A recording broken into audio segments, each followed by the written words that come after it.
Destiny 2 was a game I once fell in love with. Playing a gun-toting, flame-throwing, arc-casting, shadow-shotting hero with one eye on the prize and the other on Sloane's enormous pauldrons was easily a selling point to me. Being able to destroy gigantic, world-threatening bosses, collect new, unique, and interesting guns while playing with up to 5 other buddies at a time sounded like a pretty sweet deal. The game also got revitalized by having the base game go completely free a little while back, so there was rarely, if ever, a lull in the action. Just queue up for something, wait a few, and bam, you're a space wizard with a gun, killing a big fuck-off worm with a magic javelin made by a pissed-off rogue Russian psychopathic artificial intelligence. The more astute of you will probably notice a strange incongruity between the title of this video and the fact that I spent the entire first paragraph of this video singing the game's praises. Meanwhile, the other select few of you with higher brain functions are sitting there elbow deep in a bag of plain Lay's potato chips, slumped over in your chair with brain fog, waiting for the time between thunderclaps to shorten. Oh boy, she's really getting rolling now, she's gonna tear this game wide open. Fuck you, you don't know me, and to prove that, as well as to set up the tone for the rest of this video, I'm gonna pivot a little bit here. Destiny 2 had every reason to be good. Fuck, I wanted Destiny 2 to be good. Despite a horribly toxic partnership with local blight on the industry Activision Blizzard, forcing them to push out content faster than they could make it, ultimately leading to a never-ending cycle of development, crunch, release, game-breaking bug, hotfix, Macarena, despite its predecessor being fundamentally an entirely different universe compared to its modern incarnation, despite a poor attempt at monetizing a technically free-to-play game behind intentionally misleading and cash-out purchases and pseudo-gambling for cosmetics, despite everyone at Bungie, aside from the artists clearly not having a goddamn clue what they're doing half of the time, this game had every reason to be good. The gunplay feels satisfying, each gun is distinctive enough from one another that you can usually figure out whether the dude running you down at full speed is carrying an Ikello shotgun or a PvP spec hammerhead ready to tear you in half like a phone book. The abilities and supers that each class and subclass have feel both fun to use, panicky to avoid, and oh so satisfying to one-tap with a god roll beloved. Shoutouts to you, Matthew, you Chris Kyle looking motherfucker. The only issue though is that it all feels so token. Guns are buffed up and nerfed down so frequently they might as well be on a seesaw. We often get changes to supers and sometimes entire subclasses, which makes everyone shit their pants for approximately 10 seconds before they realize they can no longer just mindlessly grind Crucible. And even more recently, Bungie made the most brilliant display of their lukewarm crisis management skills to sunset older content. In theory, this means making the game smaller, so A, players don't have to download 80 plus gigs in Rising to install the game, and B, that the devs don't have to fit new content alongside older content thematically and mechanically. In practice, however, this means, hey, you see this dope looking ship made of golds and purples guarded by a splinter group of a faction of enemies that ordinarily seek to end your miserable existence on the solar system? Yeah, there's a raid in there, several if you include the different layers, and you can't do any of them anymore, and all the exotics that are currently perfectly obtainable are beyond reach until Bungie tells you how to get them in the future. Fuck you and the tricycle you rode in on. This is, without a doubt, the dumbest move that Bungie has ever made in regards to Destiny 2, and honestly this says a lot about live service games in general. You don't own the game, you own a license saying you can play it under very specific circumstances. You can't just turn your internet off and play the version of the game that you like most before terrible changes get implemented. You're stuck dancing in the palm of Bungie's hand. See, in World of Warcraft, there have been a lot of controversial changes over the years. The players, being the rabid degenerates they are, said, fuck it, I'm gonna make my own World of Warcraft with black magic and night elves. And then they did, in the form of private servers. Private servers are seriously a massive boon to the gaming industry, even if their legality can be a bit murky. It allows players to play the version of the game that, as a community, they believe to be the peak of that game's content. It used to happen all the time to WoW before Classic came out and gave its player base a shot in the arm, but it's very unlikely that this will ever happen when, not if, Bungie eventually pulls the plug. Sunsetting content is perfectly justifiable if it isn't your fucking endgame. What is the point to all this tedious grind if not to raid? Does the grind only further more of the same grind? What's the point in that whatsoever? Now, some people will argue that since New Light came out, bringing the power level baseline to 750 for everyone and essentially having raids available from the get-go, that raids are not the endgame in Destiny 2. And while ordinarily they'd have gained some ground here, let me be the first to kick the legs out from underneath them by saying that whatever New Light fixed or improved, it only served to further highlight the disparity in what the game would have you care about. Let me phrase it like this. What exactly do you keep playing Destiny 2 for? If you primarily play PvP, then you're already beyond help. We'll get to that later. For now, no one can disagree that the Crucible, Iron Banner, and Trials of Osiris feel completely separate from the main game. If you mainly just do the seasonal activities, you end up hitting a grind wall very quickly. Raids are in the game, and remember, this is an MMO, so that crowd definitely will be attracted to the prospect. Well, see, getting rid of that content feels like such a travesty. Getting rid of Mars, Mercury, Titan, and Io is certainly understandable, and while I personally dislike losing access to some of my more favorite strikes, I think it's a fair price to pay for keeping the game from feeling too bloated. But the Leviathan, owned by certified unit Emperor Callus, is just chilling over Nessus.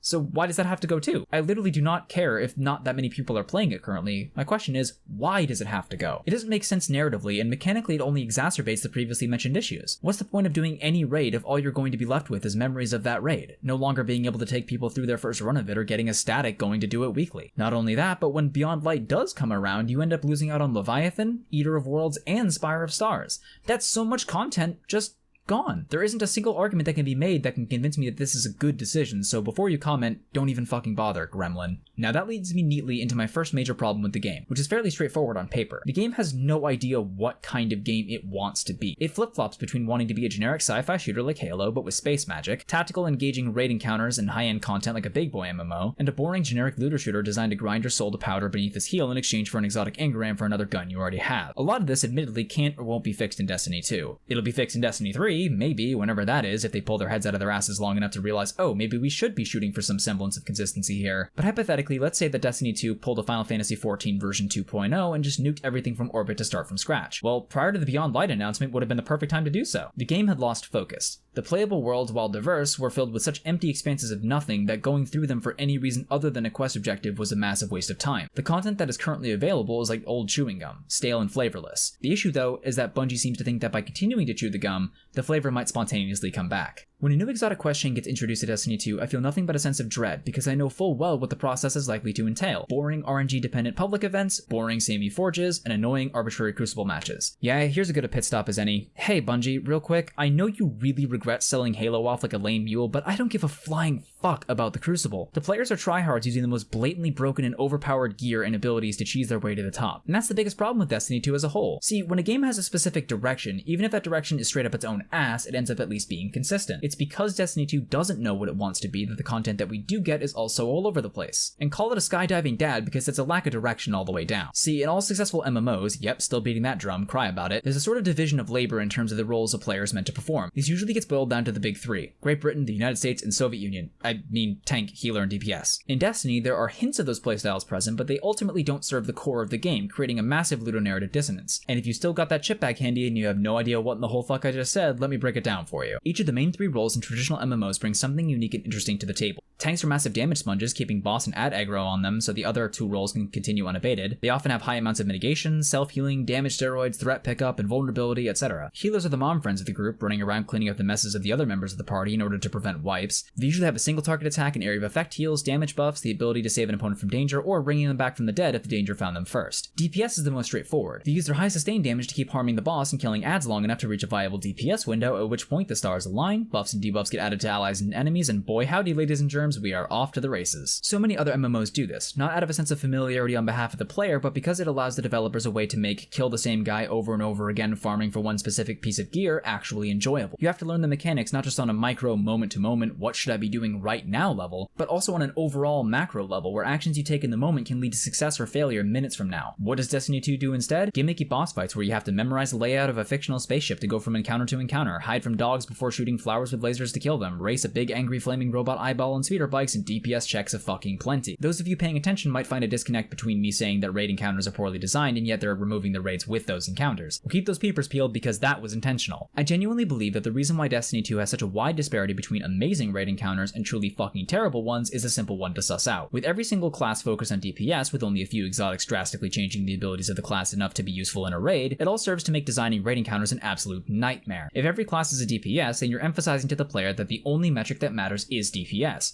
and the design and usefulness of exotics reflects that. At the same time, it's clear that players already naturally gravitate to the traditional playstyle that the big three offer. It isn't a coincidence that the only exotics and supers used in raids and higher difficulty content are ones that already fit into one of those same three categories. And of course, just as I finalized the script for this video, Bungie decided to add another energy type which does actually shake things up a bit. Stasis. After years of being told the darkness is bad for our health, we decided to take matters into our own hands and wield the dark in order to overcome it. Some of the abilities shown actually indicate a potential shift in the direction I've been suggesting in this video. Shurikens that freeze enemies on contact and bounce to nearby targets, a grenade that creates walls and platforms, and even a super that appears to lift enemies helplessly off the ground instead of just killing them. Well, okay. The cynic in me wants to say that these changes ultimately won't lead to anything more than just, here's a new energy type, but I can't help but be a little hopeful. If they're willing to change this much, then who knows where the game will be after 2 years of active development. Okay, back to your regularly scheduled spit roast. In direct contradiction with the story and lore, there is little that functionally differentiates Destiny 2's energy types and subclasses other than the particle effects, individual abilities, and supers that each subclass possesses. While on their own, each of these subclasses changes how an individual player interacts with the game, they don't all mesh well with one another and ultimately end up still serving the same purpose, dealing out as much damage in as short as time as possible with as little risk to the user as possible. They aren't really choices, they're options. That may seem like splitting hairs, but Here, maybe it'd be better if I drew it out for you. At the top of the chart, we have subclasses relegated primarily for their offensive capability. In the bottom left are the subclasses whose objective is to mitigate damage and take aggro. And in the bottom right are the remaining 3 subclasses dedicated to the healing, utility, and miscellaneous advantages they can provide. This way, instead of having the differences in energy types be only relegated to enemy shields, they serve an explicit, clearly defined purpose other than just shoot the bad guy till he dies. And that isn't to say that the classes that aren't specifically focused on DPS shouldn't be doing damage. Quite the opposite, in fact.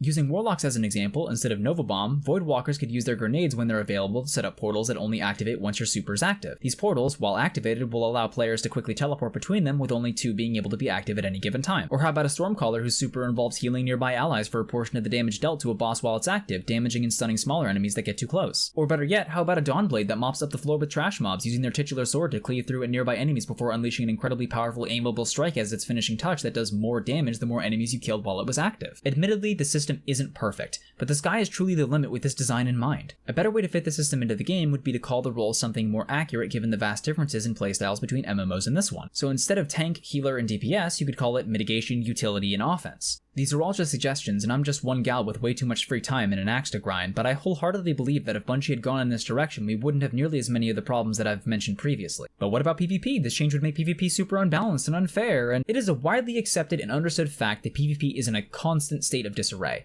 Hell, sunsetting was basically introduced to try and solve this problem. And while I can totally understand them wanting to distance themselves from problematic weapons without nerfing them into the ground, completely invalidating the amount of grind it took to get them in the first place, PvP will continue to be unbalanced as long as it's attached to the main game of Destiny 2 like a lamprey eel. As much as I hate this idea conceptually, I fully concede that the only way to fix PvP is to separate it from the main game altogether, perhaps even making it a separate download. This would allow a subset of Bungie staff to be dedicated to specifically PvP. Modes like the Crucible, Iron Banner, and Curse of Osiris could be balanced individually from the main game, with rewards from this new instance being sent to the main instance. That way, if people want to farm for ritual weapons through PvP, or if PvP continues to be a requirement for exotics, then Bungie doesn't have to worry about either game's balance affecting the other. Plus, if you think the game is better off without the changes to supers and subclasses that I mentioned earlier, then the current system would work perfectly in a PvP-oriented environment. I mean, fuck, if all you care about is damage anyways, might as well make the system designed to enable that behavior, crank it up to 11, and give the kiddies their own sandbox to shit in. I just fail to see the logic behind allowing a game to fall to ruin simply because the PvP would become unbalanced. Newsflash, assholes, Destiny 2 isn't a PvP game. It isn't Halo, Bungie. That ship has already sunk. So why leave this cancerous tumor alone when we can surgically remove it instead? I'm tired of the entitled shithead little brothers of the world constantly poisoning every game that comes out by forcing developers to tack on bullshit extra modes to capitalize on the dying market, then turning around and complaining at those same devs for, well, your guess as to what exactly they're complaining about is as good as mine. But isn't that exactly what you're doing in this video? You know what? Fair point, actually. I'm a deep-voiced non-binary trans femme just throwing shit at the wall to see what sticks, pointing out flaws in a video game that most people, including the devs, are completely okay with to a completely dead channel. But you know something? I don't care. I lived my whole life lamenting how difficult it is to put your best foot forward, trying to constantly improve, getting little to no feedback in the process, just shouting opinions into the abyss, an ocean of messages and bottles, and here I am just adding to the pile. But again, I don't care. The game deserves to be better, not just good enough. It deserves to be great. I want Bungie to show that they're learning, growing, blossoming into the developers I know they can and should be by now. Another little nitpick that I have is that the lore that we're given in-game in meaningful, non-intrusive ways is fucking paltry. We're usually told to go to X place and kill Y bad guys to either accomplish Z objective or prevent aforementioned bad guys from doing the same. That's what a lot of other channels like My Name is Bife thrive on, filling a void in the narrative that the actual game isn't keen on addressing. The Gunslinger Hunter Super Golden Gun physically looks like Shin Malphur's original weapon, the Last Word, because he created the Golden Gun in a fit of rage before killing the corrupted guardian Dredgen Yor who killed Shin's mentor and surrogate father, the previous wielder of the Last Word. Pretty neat story, right? Perfect 3-part act about an apprentice literally taking up arms against the villain of his narrative, using the weapon that inspired him to both cement himself as the greatest hunter who ever lived, but also surpassing his father in the process. What, you thought this really interesting and compelling story would have been drip-fed to you satisfyingly, weaving in gameplay along the way? What, like some kind of fucking video game? In all seriousness though, the story in Destiny 2 is as bland and as basic as it gets. Story elements are introduced and tied into knots before moving on to the next thing. Hey, what did that whole "we are your salvation" thing our weird doppelganger said to us at the end of the Shadowkeep campaign mean? Hey, if we can bring Saint 14 back, why can't we bring back Cade 6? Hey, where's the sign up for the Sparrow Racing League? Me and my perfectly aerodynamic micro mini want to make a name for ourselves. This only reinforces what I said earlier about a lack of direction. Why have a story at all if it's going to wind up being admittedly pretty but half-baked? Possibly because removing the story as a whole would be a disservice to those expecting similar to what we had in D1. And that's a perfectly valid point. But trying to focus on PvP activities, raids, dungeons, seasonal content, bounties, and so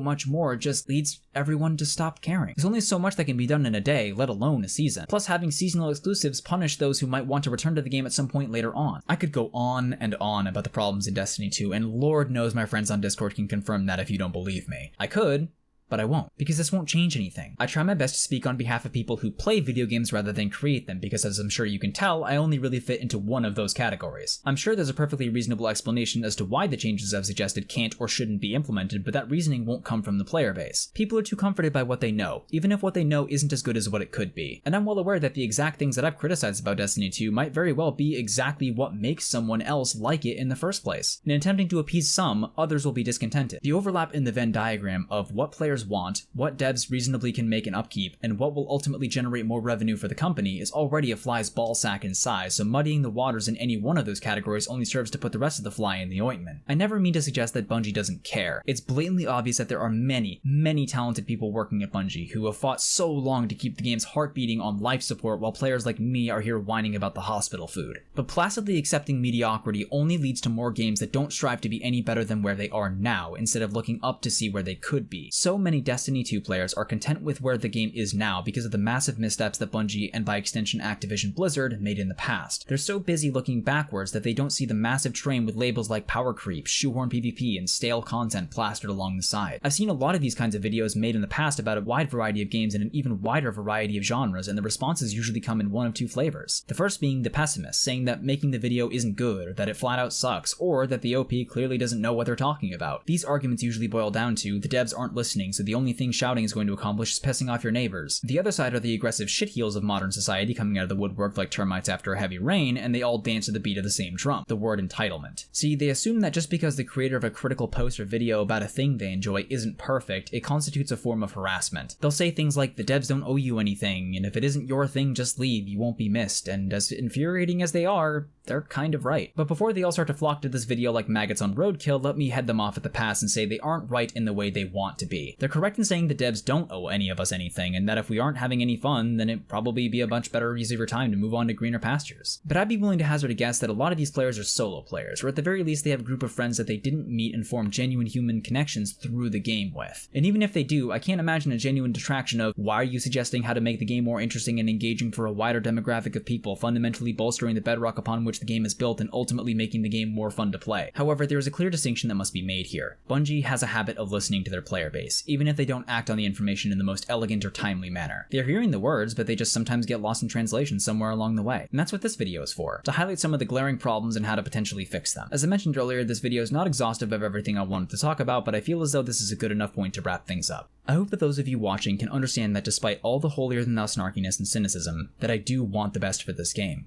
the devs who make it, and the players who enjoy it.